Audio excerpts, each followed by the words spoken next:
السلام علیکم ورحمۃ اللہ وبرکاتہ۔ وعلیکم السلام ورحمۃ اللہ وبرکاتہ۔ نحمده ونصلی علی رسولہ الکریم، اما بعد، فاعوذ باللہ من الشیطان الرجیم، بسم اللہ الرحمن الرحیم، رب اشرح لی صدری ویسر لی امری واحلل عقدۃ من لسانی یفقہوا قولی۔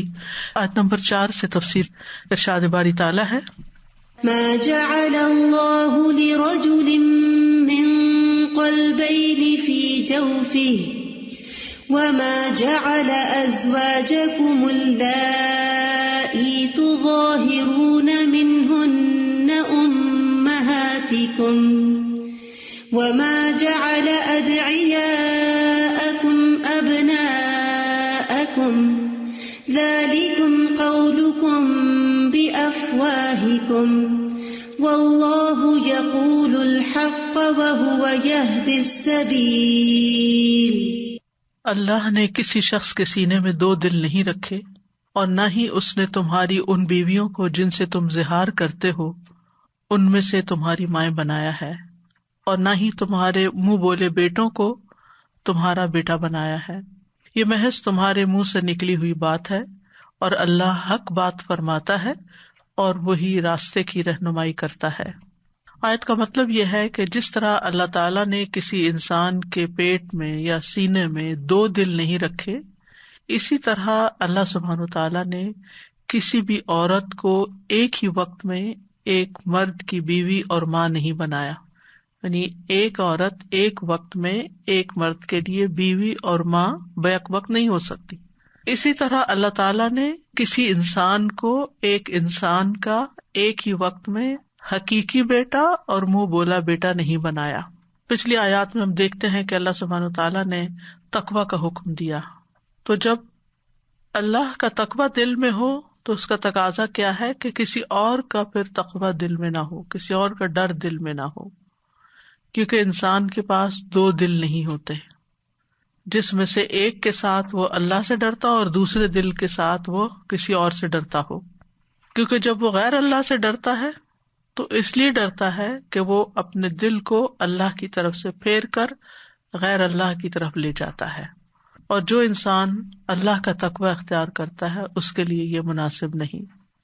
تو بہرحال فرمایا ما جعل اللہ لرجل من قلبین فی جوفہ، ما یہاں نافیہ ہے، جعل بمعنی خلق ہے، ما جعل یعنی ما خلق، نہیں پیدا کیا اللہ نے، لرجل کسی انسان کے لیے، من قلبین 2 دل، فی جوفہ اس کے جوف پیٹ میں، یعنی مراد سینے میں 2 دل نہیں رکھے۔ جوف کھوکھلی جگہ کو کہتے ہیں، اندر سے خالی جگہ کو کہتے ہیں، مراد ہے انسان کا باطن جس میں اس کا سینہ اور پیٹ ہوتا ہے، اور دماغ کے علاوہ باقی جتنے بھی اعضائے رئیسہ ہیں یعنی وائٹل آرگنز ہیں، ان کے ٹھہرنے کی جگہ جوف ہوتی ہے۔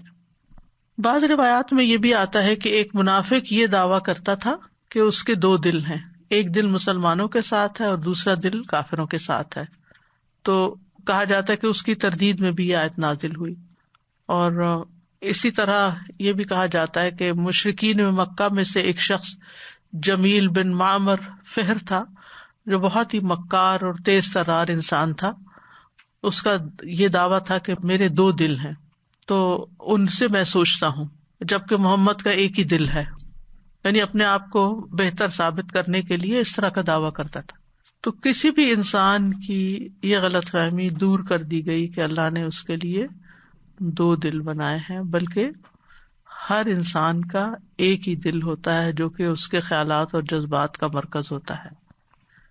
وَمَا جَعَلَ أَزْوَاجَكُمُ اللَّائِي تُظَاهِرُونَ مِنْهُنَّ أُمَّهَاتِكُمْ، وَمَا جَعَلَ اور نہیں بنایا، أَزْوَاجَكُمْ تمہاری بیویوں کو، اللَّائِي اللتی کی جمع ہے، مؤنث کے لیے جمع، وہ بیویاں، تُظَاهِرُونَ مِنْهُنَّ جن سے تم زہار کرتے ہو، امہاتکم تمہاری مائیں، یعنی تمہاری بیویاں جن سے تم زہار کرتے ہو اللہ نے انہیں تمہاری مائیں نہیں بنایا، یعنی کسی انسان کی بیک وقت دو مائیں نہیں ہو سکتی جنہوں نے اس کو پیدا کیا ہو. ماں وہی ہوتی ہے جو جنم دیتی ہے. اور تظاہرون کا لفظ جو ہے یہ زہار سے ہے. زہار کا لفظ جو ہے ظاہر سے ہے. ظاہر پیٹھ کو کہتے ہیں. کوئی شخص اپنی بیوی سے کہے کہ تو میرے لیے میری ماں کی پشت کی طرح ہے، یعنی جس طرح میری ماں کی پشت میرے لیے حرام ہے تو بھی میرے لیے حرام ہے. تو اہل جاہلیت میں اگر کوئی مرد اپنی بیوی کو ایسے کہہ دیتا تو وہ اس کی طلاق بائنہ ہو جاتی تھی، یعنی ہمیشہ کے لیے وہ ایک دوسرے پر حرام ہو جاتے تھے. اسلام میں اس کو زہار کہا گیا. سورۃ المجادلہ میں زہار کے تفصیلی احکامات ملتے ہیں.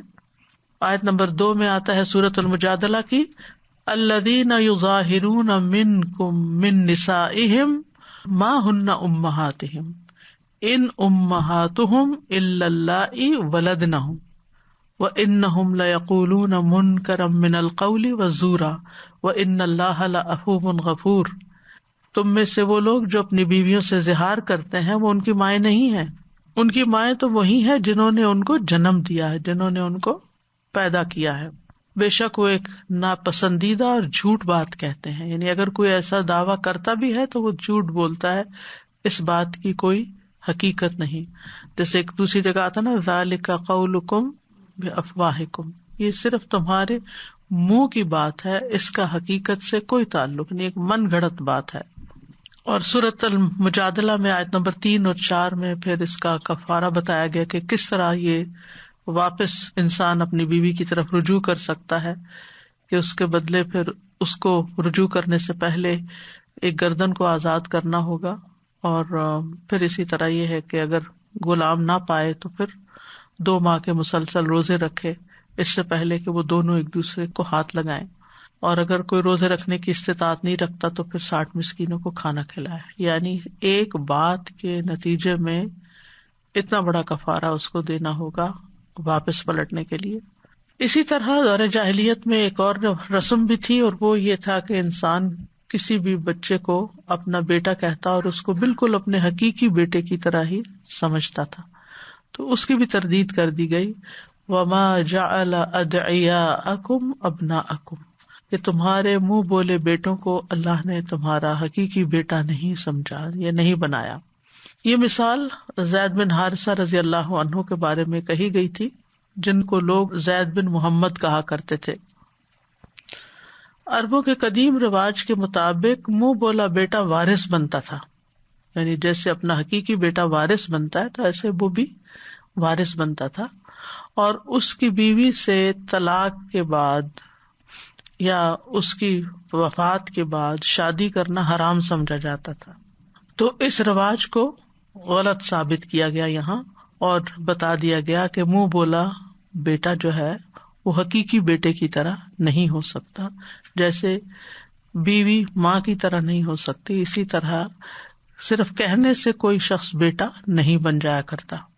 تو یہاں پر لفظ ادعیا استعمال ہوا ہے جو دعیون کی جمع ہے. دعی وہ لڑکا جسے متبنا کہا جاتا ہے اردو میں، منہ بولا بیٹا. تو عربوں میں یہ رسم عام تھی، اور جس کی طرف وہ منسوب کیا جاتا اسی کا بیٹا کہہ کے اس کو پکارا جاتا، اور تمام احکامات بیٹے والے اس پر لاگو کیے جاتے. تو یہاں سینے میں 2 دل ہونے کی مثال دے کر بات سمجھائی گئی. یعنی پہلے وہ ایک تمہیدی بات ہے کہ جیسے ایک دل کے اندر ایمان اور کفر بیک وقت نہیں ہو سکتا، یا ایمان اور نفاق بیک وقت نہیں ہو سکتا، اسی طرح ہر شخص کی 2 مائیں نہیں ہو سکتی، 2 باپ نہیں ہو سکتے. ایک ہی ماں ہوتی ہے، ایک ہی باپ ہوتا ہے، اور کسی کو ماں کہہ دینے سے کوئی حقیقی ماں نہیں بن جاتی، اور جیسے زہار کی حالت میں، اور کسی کو بیٹا کہہ دینے سے کوئی حقیقی بیٹا نہیں بن جاتا.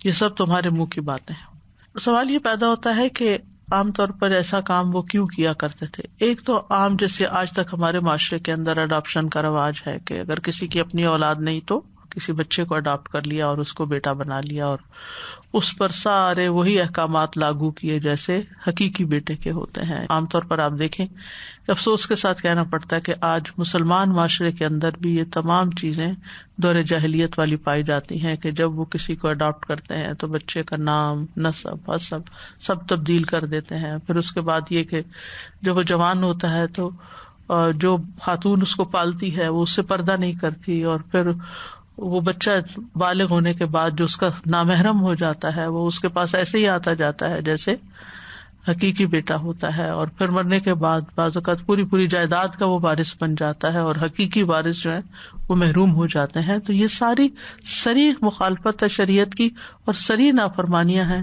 جن سے بچنے کی ضرورت ہے. تو عربوں کے ہاں ایک اور وجہ بھی تھی، اور وہ تھی حسب نسب اونچا کرنے کے لیے. وہاں حسب نسب کا جو کہ بہت ویلیو تھی، تو اگر کوئی ایک عام معمولی خاندان سے تعلق رکھتا تھا تو بعض اوقات وہ اس کو پسند نہیں کرتا تھا تو وہ کسی بڑے خاندان کی طرف اپنے آپ کو منسوب کر لیتا اور ان کے ساتھ راہ رسم بنا کر اپنے آپ کو ان کا فرد شمار کرتا. تو یہاں پر اس چیز کی تردید کر دی گئی، یعنی وراثت اور نان نفقہ اور باقی جو حق حقوق اسلام نے دیے ہیں ان رشتوں کی وجہ سے وہ یہاں پر ان کا اطلاق نہیں ہوگا. ذالکم قولکم بافواہکم، یہ تمہارے منہ کی باتیں ہیں، یعنی جن کی کوئی حقیقت نہیں ہے، یعنی یہ صحیح باتیں نہیں ہیں، درست باتیں نہیں ہیں. واللہ یقول الحق، اور اللہ تعالیٰ حق فرماتا ہے، وہو یہدی السبیل، اور وہی راستہ دکھاتا ہے.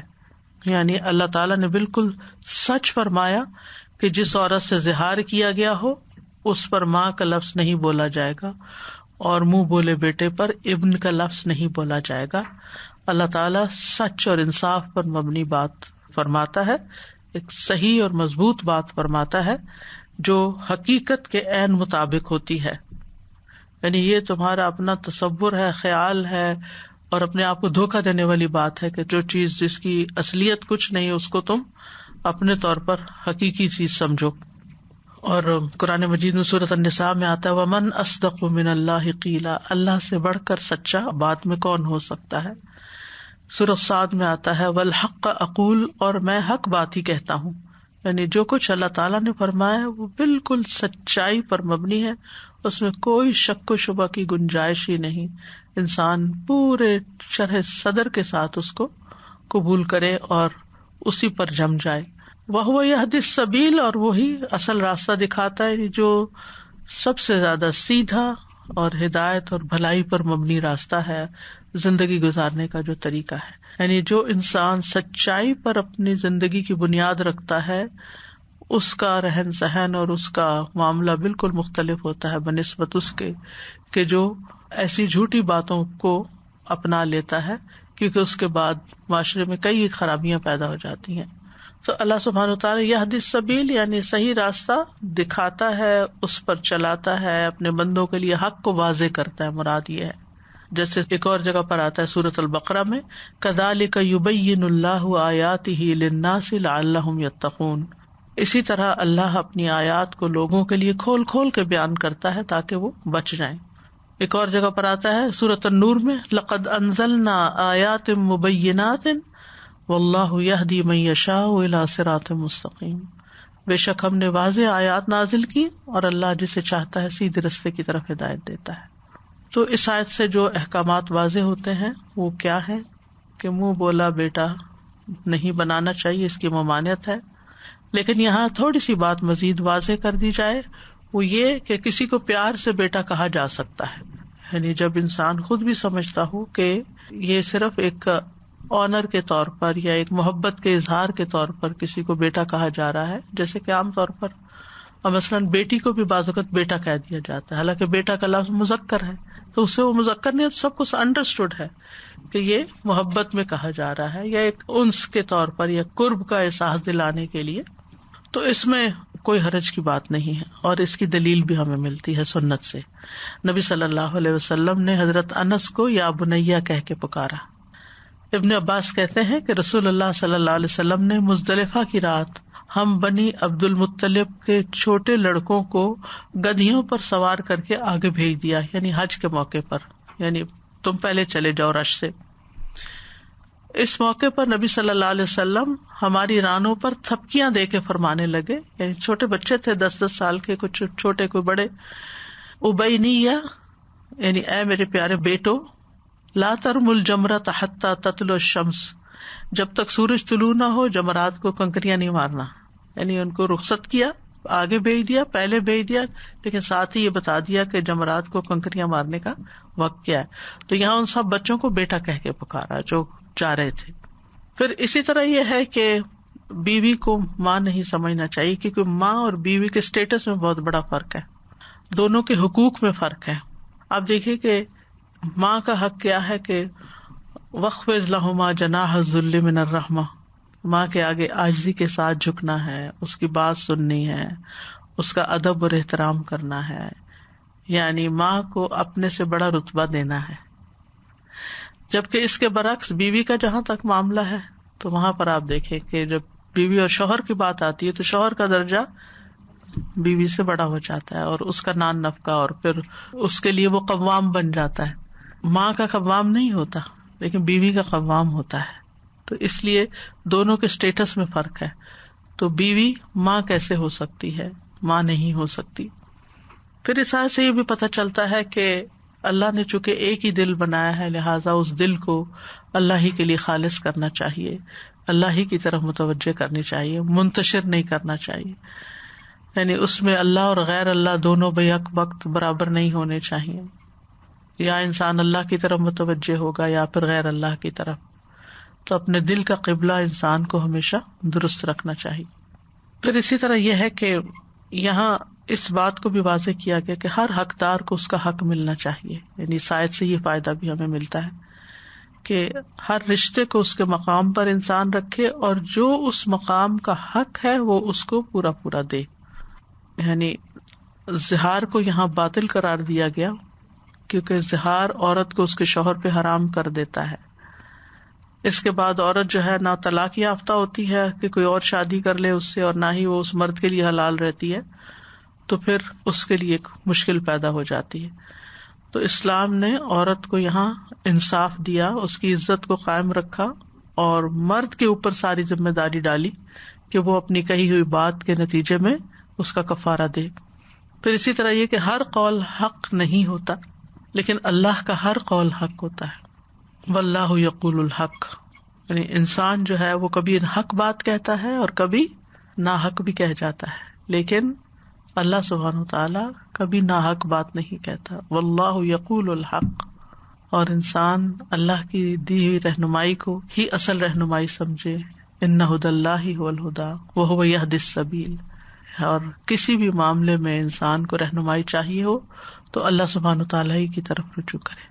جی السلام علیکم استاذہ جی. میں یہ سوچ رہی تھی کہ نبی صلی اللہ علیہ وسلم جو ہیں وہ جاہلیت کی ساری رسموں کو توڑنے آئے تھے، لیکن آج کیا ہوا کہ ہم نے پھر ان روایات کو اور رسومات کو اپنا لیا. اور اس میں یہ دیکھ رہی تھی کہ جب یہ کام جو کرتے ہیں تو وہ جو ہم کہتے ہیں نا رضیت باللہ ربا، اس کا بھی انکار ہو جاتا ہے کہ ہم اپنے رب کی رضا پہ راضی نہیں ہیں، اس لیے یہ کر رہے ہیں. دوسرا مجھے یہ ہو رہا تھا کہ اگر اللہ سبحانہ تعالیٰ نے کسی کو اولاد نہیں دی تو ہو سکتا ہے کہ اللہ سبحانہ تعالیٰ اس سے اس کی جو اندر کی خیر ہے اس کو کہیں اور استعمال کروانا چاہتے ہیں. اور جب ہم اس طرح کی اللہ کی رضا کے اگینسٹ جا کے یہ کام کرتے ہیں تو ہم اس بچے کے پیچھے اتنی بری طرح اپنا ٹائم اور سب اپنی جو بھی ہمارے اندر کی طاقتیں قوتیں ہوتی ہیں وہ اس پر صرف کر دیتے ہیں سب کچھ. اور جیسے آپ نے کہا کہ وراثت میں بھی پھر اسی کا حصہ دے، جبکہ اگر ہم اللہ کی رضا میں راضی ہو جائیں تو وہی ہماری جو اسٹرینتھ ہے وہ ہو سکتا تھا کہ ہم معاشرے کے بہت سے بچوں کو بہت اچھے دے سکتے تھے اور بہت کچھ استعمال کر کے ان کو بنا سکتے تھے. تو جب اللہ کی رضا میں نہ صرف یہ کہ ہم اپنے ساتھ زیادتی کر رہے ہوتے ہیں، بچے کے ساتھ بہت بڑی زیادتی کر رہے ہوتے ہیں جس کو اس کی اصل سے کاٹ رہے ہوتے ہیں. یعنی کسی چیز کو بھی اپروٹ کر دینا جو ہے اس کا سب سے بڑا لاس ہے. میں دیکھ رہی تھی کہ ہمارے سامنے والی لاٹ میں ایک درخت تھا، تو اسے ریسنٹلی جب یہ سمر شروع ہوئی تو کاٹ دیا گیا، لیکن اوپر سے بس چھانگنا جس کو کہتے ہیں نا کہ چھانگ دیا گیا، نیچے سے روٹس نہیں نکالی گئی. تو آج میری صبح نظر پڑی تو میں نے دیکھا کہ وہ پھر اتنا بڑا ہرا بھرا ہوا پڑا ہے. تو مجھے یہ خیال ہے کہ اگر کسی انسان کے اندر اخلاص ہے، اگر کسی کے اندر ایمان ہے، اس کو اگر سارے وسائل اور ہر چیز سے محروم بھی کر دیا جائے تو اللہ سبحانہ وتعالیٰ اس کو دوبارہ سے توفیق دے دے گا کہ وہ پھر ہرا بھرا ہو جائے، اس کے عمل اور اس کو عمل کا موقع، کام کا موقع. نہیں اگر اس سے آپ ساری اس کی چیزیں بھی جو اس کے پاس سے چھین لیں، لیکن اگر اس کی بنیاد مضبوط ہے تو وہ دوبارہ اٹھ جائے گا. اسی طرح کسی بھی انسان کو جس کو یہ پتا ہو کہ وہ اصل میں کیا ہے اور وہ اپنی حقیقت کو قبول کرے، تو اللہ کی رضا پہ راضی ہو کے پھر وہ اپنے پوٹینشیل کو جس طرح استعمال کرے گا سچائی کے ساتھ، تو وہ کہیں پر بھی ہو وہ بہت کچھ بن جائے گا. لیکن جب ہم اپنی اصل سے اپروٹ ہو جاتے ہیں نا، مثلاً کچھ لوگ ہوتے ہیں وہ کسی معاشرے میں اسیمیلیٹ کرنے کے لیے اپنے بالوں کے رنگ بدل دیتے ہیں، اپنے نام بدل دیتے ہیں، اپنے حال حلیے بدل دیتے ہیں. کیا پھر بھی ان کی ایکسیپٹنس ہو جاتی ہے یا ان کو پروٹیکشن مل جاتی ہے؟ نہیں.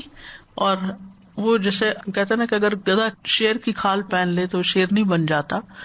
تو جو آپ کی اصل ہے نا وہ نہیں جاتی، لیکن اگر آپ اپنی اصل پر رہتے ہیں اور اس پر مطمئن ہیں اور اللہ کی تقدیر کو ایکسپٹ کرتے ہیں اور جو اللہ نے آپ کو دیا ہے اس کو صحیح طور پر استعمال کرتے ہیں، تو آپ اپنے لیے بھی باعث خیر بنتے ہیں، اطمینان کا باعث بنتا ہے اور دوسروں کے لیے بھی خیر کا باعث بنتے ہیں.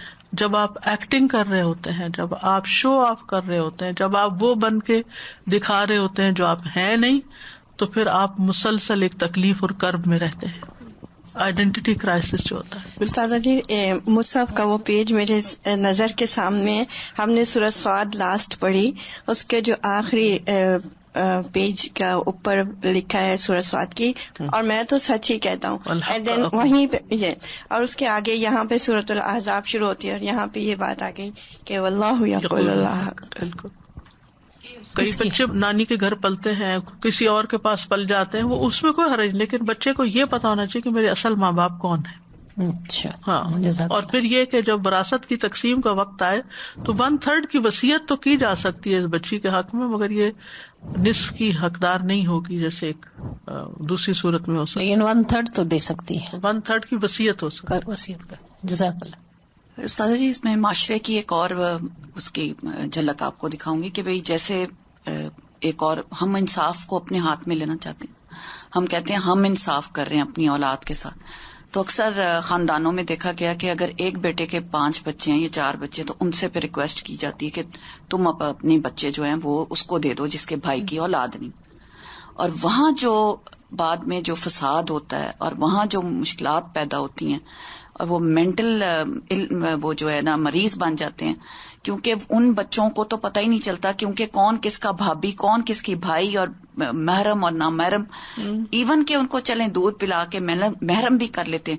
لیکن جب وہ بڑے ہوتے ہیں تو میں نے دیکھا ان کے اندر اتنی پرابلمز کریٹ ہوتی ہیں، سائیکولوجیکل پرابلمز ہو جاتے ہیں. ریسنٹلی ایک فیملی کے ساتھ ٹریجڈی ہوئی، ان کے بچے نہیں تھے تو انہوں نے شاید بھائی کے یا کس کے بچے لے کے دو، تو وہ ایک بیٹا ایک بیٹی وہ پالے، اور بالکل ینگ ایج میں خاتون کا خود انتقال ہو گیا.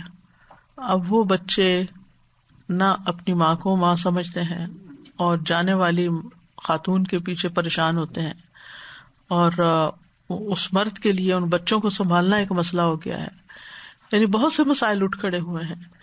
اب ظاہر ہے کہ اپنی بیٹی کے بچوں کو پالنا پھر بھی نانی خالہ کے لیے آسان ہوتا ہے، لیکن اب وہ ایک تیسرے گھر کے بچے کوئی اور پالے، ان کے لیے الگ مسائل.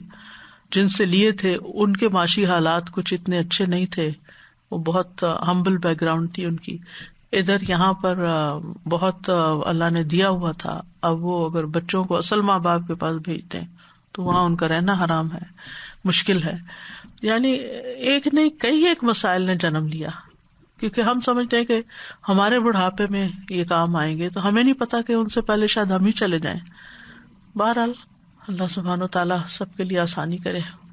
استاذہ جی، جیسے پہلے بھی بات ہوئی نا کہ جو چیز ریئل ہے نہیں، آپ اس کو پریٹینڈ کرنے والی بات ہے. تو جو عورت ماں بنی نہیں اس کے اندر وہ ہارمونز نہیں, وہ اس طرح سوچ نہیں سکتی. آپ دیکھیں کہ یعنی آئی پرسنلی فیل کہ دیر از اے پلانٹ پیرنٹہڈ. جو پیرنٹ ہے نا وہ ایک پلانٹ پہ الگ ہے, جو ایک دفعہ پیرنٹ بن گیا نا اس کی ساری زندگی, اس کی تھاٹ پروسیس, اس کی فیلنگ بالکل ڈفرینٹ ہے compare to a non parent. اب آپ نان پیرنٹ ہوتے ہوئے پیرنٹ پریٹینڈ کر رہے ہیں تو آپ اس بچے کو ایموشنلی بھی وہ سب کچھ نہیں دے سکتے چاہے کتنا بھی کوشش کریں. اور ہم نے دیکھا ہے کئی لوگوں کو, خواتین ماشاءاللہ اپنی زندگی بہت ڈیڈیکیٹ کرتی ہیں, وہ کہتی کہ ہم اصل ماں سے زیادہ پیار دے رہے ہیں وغیرہ وغیرہ, لیکن اگین وہ پریٹینس ہوتا ہے نا, تو وہ پھر جا کے کہیں نہ کہیں اس کا اثر, ایک تو یہ کہ ماں خود بھی ایگزاسٹ ہو جاتی ہے, جو نیچرل ماں ہے وہ ڈانٹ بھی لے گی بچے کو, وہ اور طرح ڈیل کرے گی, اور جو پریٹینڈ کر رہی ہے کہ میں اس کی ماں ہوں اور ماں سے زیادہ پیار کرتی ہوں وہ ایگزاسٹ بھی ہو جائے گی, وہ اتنا پیار دے نہیں سکتی, ایگزیکٹلی. اور پھر یہ کہ وہی بات, وہ اگر کوئی آدمی بھی اگر پریٹینڈ کر رہا ہے کہ ہاں یہ ہماری اپنی اولاد ہے, خواہ وہ اڈاپٹیڈ ہے, تو وہ بھی اس طرح جیسے آپ نے ذکر کیا کہ اگر وہ خاتون فوت ہو گئی ہیں تو وہ جو اڈاپٹیو ماں تو پھر بھی بعض اوقات بہت زیادہ پریٹینڈ کر لیتی ہے, باپ تو پھر ذمہ داری اصل باپ نہیں بعض اوقات لیتے, تو کہاں آپ اڈاپٹیڈ بچے کا لیں گے. تو it's a very difficult place to be, اس بچے کے لیے بھی اور ان پیرنٹس کے لیے بھی. وہ اپنے آپ کو بھی دھوکے میں ساری زندگی رکھتے ہیں. تو دس از سم تھنگ جو شاید ہمارے معاشرے میں اس چیز کو بہت یعنی ایسا کیا گیا ہے کہ اگر کسی گھر میں یہ چیز نہیں ہے تو اٹس ان ریئل, اور ایسا یعنی جینے کا کوئی پرپز ہی نہیں ہے یا کچھ اس طرح نہیں ہونا چاہیے. ہمارے معاشرے میں یہ سوچ کو کلیئر کر لینا چاہیے کہ اٹس اوکے کہ کچھ گھروں میں اگر نہیں بھی ہیں بچے تو it's okay, there are other things to live for. Exactly. اگر صحابہ کی زندگی پر غور کیا جائے, حضرت عائشہ کے بچے نہیں تھے لیکن انہوں نے بے شمار بچوں کو پالا, یعنی اڈاپٹ اس معنی میں نہیں جو ہمارے معاشرے میں ہوتا ہے, ان کی یعنی دیکھ بھال کی, ان کی تعلیم و تربیت کا انتظام کیا, ان کو لک آفٹر کیا, ان کی شادیاں کی, ان کو اپنی کوئی رشتے دار سے دودھ پلوا کے لڑکوں کو محرم بنا کے ان کو تعلیم دی, یعنی بہت کچھ کیا. یعنی کہ ایک عورت کے اندر اگر پوٹینشیل ہے کچھ کرنے کا تو ضروری نہیں کہ اس کے اپنے بچے ہو تو تبھی وہ کچھ کر سکتی ہے. اور حضرت عائشہ کی مثال پہ چلتے ہوئے بہت سے, جیسے آپ نے بھی کہا کہ بہت سارے بچوں کو لک آفٹر کر سکتی. سازا مجھے بس ابھی یہ خیال آ رہا تھا کہ ہمیں ابھی یہ بات کرتے ہوئے اتنا احساس ہوا اللہ سبحانہ و تعالیٰ کا کہ شکر کا کہ اب ہمارے بچے کی قدر و قیمت کی فیلنگ ہو رہی ہے ابھی, کہ اللہ سبحانہ و تعالیٰ نے اپنی جب اولاد دیتے ہیں تو کتنی کسٹمائزڈ ہوتی ہے. I mean like it's just made for you from you والی سچویشن ہے, اور اس چیز کی قیمت بڑھ جاتی ہے جب بھی کوئی چیز اوریجنل ہوتی ہے. اور اوریجنل نہیں ہوتی, لائک اگر ہم ایون پرس بھی خریدنے جاتے ہیں تو سیم پرس بھی کوئی بنا لیتا ہے, جینوئن لیدر کا نہیں ہوتا, تو پرائس سمجھ لیں کہ زمین اور آسمان کا فرق ہوتا ہے. اسی طریقے سے کسی بھی چیز کو جو کھرا اور کھوٹا ہوتا ہے یا اصل یا نقل ہوتی ہے, اور اب نقلیں کتنی بننے لگی ہیں, نمبر 1, نمبر 2, نمبر 3, تو نقلیں تو پھر بھی نقل ہی رہے گی. اور ہم اس کو گھر بھی لے آتے ہیں نا سازا, کہ یہ سوچ کے کہ کوئی پہچان نہیں سکے گا, but your heart is still saying it's not real, it's not real. یعنی کہ اور آپ کو تسلی نہیں ہوتی کہ وہ چیز آپ برانڈیڈ گھر پہ لائے ہو, you inside you know it کہ یہ اصل جینوئن میرا جو مجھے چاہیے تھا وہ نہیں ہے, میں صرف پریٹینڈ کر رہی ہوں, یا لوگ سمجھیں گے کہ یہ میرا بچہ ہے یا بیگ ہے یا what ever. So I was just think, مجھے یہ ہو رہا تھا کہ اللہ سبحانہ و تعالیٰ کا شکر ادا کرنا چاہیے, اللہ نے خاص ہمارے لیے جو یہ نعمت اولاد کی دی ہے. جو بھی جی اللہ کے فیصلے ہیں, اصل میں تو اللہ کے فیصلوں کی حکمت کو سمجھ اللہ سبحانہ و تعالیٰ کی. السلام علیکم استاذہ. میں جب بھی اپنے بچوں کو دین کی تعلیم کے لیے بٹھاتی تھی تو مجھے یہ ہوتا تھا کہ میرے ہی بچے کیوں, دوسرے کیوں نہیں. تو میں جب بھی اب کوئی کورس یا کچھ پڑھانے کے لیے شروع کراتی ہوں اپنے بچوں کو, کوئی بھی نیا ٹاپک, تو پہلے میں نے یہ دیکھنا شروع کیا کہ میرے پڑوس میں کون سے بچے ہیں. میں ان کو بلا لیتی تھی ساتھ, ان کو بٹھا کے ان کو بھی ساتھ کرا دیا. وہ الحمدللہ وہ اتنا بڑا, پھر ہماری زوم پہ کلاسز ہونے لگی, اور اس سے یہ فائدہ ہوا کہ میرے اپنے بچوں کی بھی تربیت ہو گئی, اور میں زیادہ آپ کہہ لیں کہ ان کو کانفیڈینس ملتا ہے اپنے بچوں کو, اپنے بچوں کو. اور الحمدللہ میرا جو اب بڑا بیٹا ہے وہ 20-22 سال کا ہے, وہ خطبے بھی دے لیتا ہے. وہ میرے ساتھ وہ جو آپ کے پاس آتا تھا, پیچھے بیٹھتا تھا, اور 3-4 سال کی عمر سے وہ ساتھ تو الحمدللہ اس میں اب بہت کانفیڈینس ڈیولپ ہوا. اور زوم پہ ہم نے اتنی بچوں کی کلاسز کی کووڈ میں بھی, اور وہ بھی کہ پیرنٹس کو بھی بہت فائدہ ہوا, میرے اپنے بچوں کو فائدہ ہوا, میں نے بھی زیادہ ڈیڈیکیشن سے, اور مجھے لگا کہ میں خود زیادہ ڈسپلن ہو گئی. اپنے بچوں کو تو ہوتا ہے نا کہ چلیں آج نہیں کرایا کل کرا لیں گے, جب آپ کمٹمنٹ کر لیں تو پھر آپ کو وہ نبھانی پڑتی ہے. بالکل. تو اس سے ہم سب کو فائدہ. اور ویسے بھی جو کسی کے لیے خیر کی بات سوچتا ہے اللہ سبحانہ وتعالیٰ وہ خیر اس کی طرف لوٹا دیتا ہے. میں نے دیکھا کہ آرگنائزیشنز میں بھی جو زیادہ کھرے کھوٹے ہیں وہی زیادہ چلتے بھی ہیں, جو آخر تک جتنی کسی کی لائلٹی ساتھ ہوگی, جتنا وہ خالص ہوگا, وہ اس آرگنائزیشن کے ساتھ لگا ہے اور وہ کہیں اور ادھر ادھر نہیں جاتا, وہ اسی کے ساتھ کام کر رہا ہے, تو اتنا زیادہ وہ پنپے کا بھی اور اس کی ویلیو بھی پروڈکٹیو ہوتا ہے.